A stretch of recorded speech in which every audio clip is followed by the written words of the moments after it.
ये हमारे अध्यक्ष भैया आज अपन घर में दिन साफ करा था। बता भैया अध्यक्ष कैसे लगा था, निकला था एकदम बढ़िया। और जन सेवक काम तो लग गई। यहाँ बेचारा पूरा नाली साफ कर दी सब है। एक दे पूरा यहाँ वहाँ खाली हो गया और यू साइड हो गया।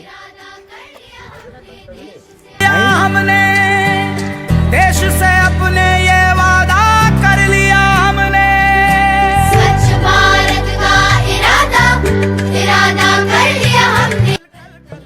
तो संगवारी मन ना पैसा लगे ना कुछ भी लगाए, तो जिसकी हमने भी साफ सफाई करें तो हम छोटे छोटे जो बच्चा भी सब है वो मन भी देख के खुश होगी कि हाँ इनकी हम साफ सफाई करा था भाई। तो ऐसे मतलब देख के अब वो बच्चा मन भी बाद में साफ सफाई करी, मतलब कुछ सीखी हमारे मन से। तो संगवारी आप मन भी अगर कहीं कचड़ा वचड़ा देखा था हो या कूड़ा कचड़ा देखा था हो तो इला साफ करो, काबर कि एमा हमरे फायदा हवे। अभी इला साफ सफाई करके रखबो तो हमारे भविष्य भी साफ सफाई रही। तो मैं आप मतलब बस यही कहना चाहता हूँ कि ये मन ना तो पैसा लगे ना कुछ लगे, बस अपन निस्वार्थ भाव से साफ सफाई करो और अपन देश ला स्वच्छ बनाओ। जय हिंद।